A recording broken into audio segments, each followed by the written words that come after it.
Assalamualaikum warahmatullahi wabarakatuh. Kami dari kelompok 2 ingin mempresentasikan hasil diskusi kami, yaitu mengenai teori belajar kognitif menurut Jean Piaget. Anggota kelompok dari kelompok 2 yaitu Fathia Hidayatul Rizkia dengan NIM 022, Rizky Raihan Purnama dengan NIM 055, Inayatul Umma dengan NIM 071, dan Ertisa Salia Pramesti dengan NIM 073. Gambaran umum atau biografi tentang Jean Piaget yaitu beliau lahir di Swiss pada tanggal 9 Agustus 1896 dan wafat pada tanggal 16 September 1980 di usia 84 tahun. Beliau merupakan ahli biologi yang meraih gelar doktor pada usia 21 tahun dan menghasilkan lebih dari 30 buku bermutu yang beliau tulis pada usia 10 tahun, yaitu buku pertama beliau. Selanjutnya akan dilanjutkan oleh Rizky. Oke, terima kasih. Nah, dari sini saya lanjut. Di sini kita akan memahami teori kognitif menurut Jean Piaget itu sendiri.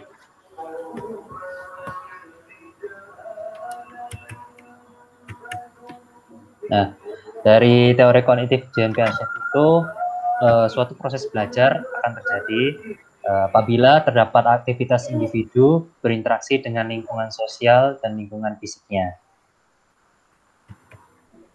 Nah, di sini ada quotes dari Jean Piaget itu sendiri, yaitu cara berpikir anak tidak hanya kurang matang dibandingkan orang dewasa karena kalah pengetahuan, namun berbeda secara kualitatif. Di sini maksudnya ialah diambil dari penelitian yang sudah dilakukan olehnya, tahap-tahap perkembangan intelektual individu serta perubahan umur mempengaruhi kemampuan individu mengamati ilmu pengetahuan. Nah, perkembangan kognitif memiliki peran yang sangat penting dalam proses belajar. Seperti itu. Jadi, teori kognitif Jean Piaget ini sering disebut genetik epistemologi dikarenakan teori Piaget berusaha melacak perkembangan kemampuan intelektual bahwa genetik mengacu pada pertumbuhan developmental, bukan warisan biologis. Seperti itu. Nah, di sini ada proses-proses dari perkembangan kognitif yang dipakai oleh anak-anak menurut Jean Piaget sendiri. Yang pertama dimulai dari skema. Nah, skema ini yaitu struktur kognitif sebuah proses atau cara mengorganisir dan merespons pengalaman. Misalnya seperti tindakan, perilaku, pikiran, dan strategi pemecahan masalah. Kemudian dilanjutkan dengan adaptasi, yaitu kecenderungan bawaan yang dimiliki manusia sebagai penyesuaian diri dengan lingkungannya. Ada dua di sini, yaitu yang pertama asimilasi, kedua akomodasi. Asimilasi ini proses jika seseorang menerima suatu informasi atau pengalaman baru, nantinya informasi tersebut dimodifikasi sampai sesuai dengan struktur kognitif yang dimilikinya.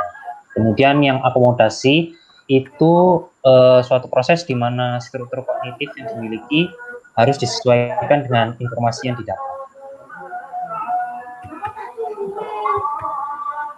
Dilanjutkan dengan organisasi yang mana merupakan penggolongan perilaku-perilaku dan pemikiran-pemikiran yang terisolasi ke dalam sistem yang lebih teratur dan tinggi secara terus-menerus hingga koheren atau berkaitan dan menjadi kesatuan.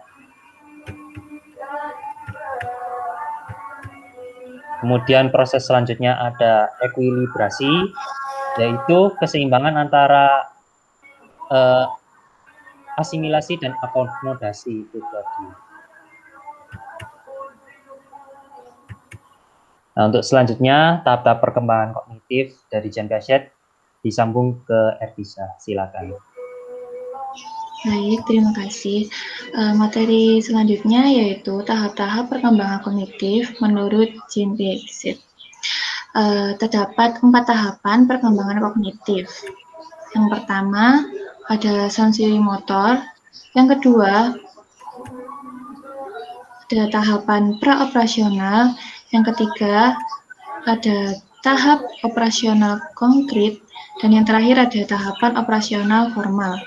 Nah, yang pertama adalah tahapan sensori motor yang dialami oleh setiap individu pada umur 0 sampai 2 tahun. Pada tahapan ini, biasanya bayi sudah mendapatkan pengetahuan tentang dunia melalui tindakan yang merata yang mereka lakukan, sehingga dapat mengkoordinasikan pengalaman-pengalaman sensorik. Lalu, seorang bayi berkembang dari tindakan refleksif, instinktif pada saat kelahiran hingga berkembangnya pemikiran simbolik pada akhir tahapan. Lalu yang kemudian ada tahapan praoperasional yang dialami oleh setiap individu pada setiap umur 2-7 tahun. Nah, pada tahapan ini, anak sudah mulai dapat menjelaskan dunia dengan kata-kata dan gambar yang mencerminkan peningkatan pemikiran simbolis dan melampaui hubungan informasi sensoris dan tindakan fisik. Namun, pada tahapan ini terdapat beberapa hambatan, yaitu egosentrisme dan sentralisasi. Yang tahapan ketiga yaitu merupakan tahapan operasional konkret yang setiap individu mengalaminya pada usia 7-11 tahun. Pada tahapan ini, anak dapat menalarkan kejadian konkret secara logis, mengelompokkan benda ke dalam kelompok yang berbeda-beda, memahami konsep percakapan, mengkoordinasikan objek menjadi klasifikasi, dan mendapatkan objek-objek dalam urutan yang teratur atau disebut juga serialisasi. Tahap yang terakhir yaitu tahapan operasional formal yang dialami oleh individu pada usia lebih dari 11 tahun atau lebih. Nah, pada tahapan ini remaja mulai dapat melakukan penalaran dengan cara yang lebih abstrak, idealis, dan logis dari tahapan-tahapan sebelumnya. Baik, selanjutnya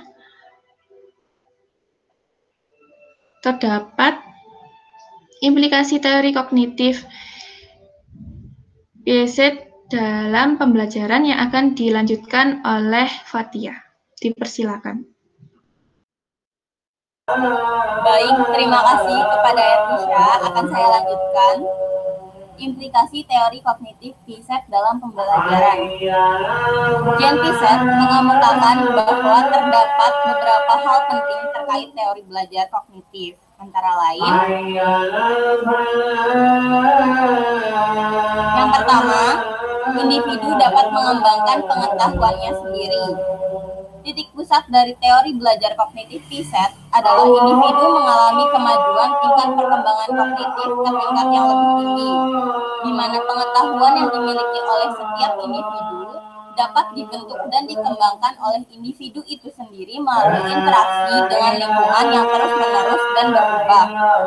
Individu mampu beradaptasi dan mengorganisasikan lingkungannya, sehingga terjadi perubahan dalam struktur kognitifnya, pengetahuan, wawasan, dan pemahamannya semakin berkembang dalam interaksi dengan lingkungan. Namun demikian, kemungkinan tidak persis sama dengan apa yang diperoleh dari lingkungan itu. Individu dapat memodifikasi pengalaman yang diperolehnya dari lingkungan sehingga melahirkan pengetahuan atau temuan-temuan baru. Oleh karena itu, proses pendidikan bukan hanya sekadar transfer of knowledge, tetapi juga bagaimana merangsang struktur kognitif individu sehingga mampu melahirkan pengetahuan juga temuan-temuan baru. Selanjutnya yang kedua adalah individualisasi dalam pembelajaran. Apabila disesuaikan dengan tahap perkembangan kognitif peserta didik, maka pembelajaran akan lebih berhasil. Proses pembelajaran harus disesuaikan dengan tingkat perkembangan individu. Susunan saraf seseorang akan semakin kompleks seiring dengan bertambahnya umur.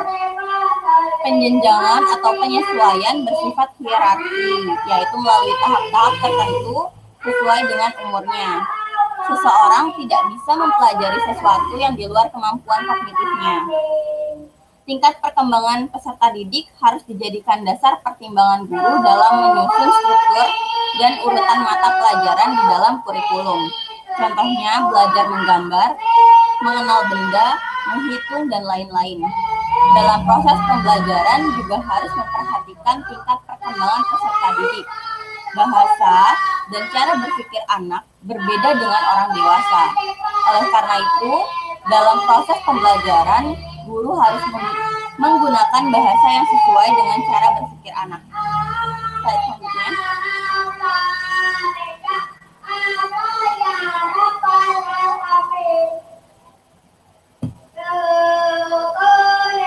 Selanjutnya ada kelebihan dan kelemahan dari teori belajar kognitif Jean Piaget.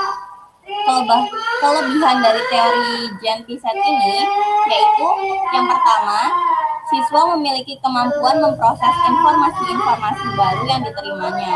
Yang kedua, siswa memiliki kemampuan untuk memproses informasi sesuai dengan faktor kognitif yang perkembangannya berlangsung secara bertahap sejalan dengan tahapan usianya.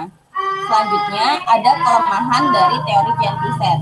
Kelemahan dari teori ini yaitu setiap usia tidak dapat dijadikan sebagai indikator utama seseorang berada pada tahap tertentu karena tergantung dengan ciri perkembangan setiap individu yang bersangkutan. Kemungkinan seorang anak akan mengalami tahap praoperasional lebih lama daripada anak yang lainnya, sehingga usia bukanlah indikator atau patokan utama.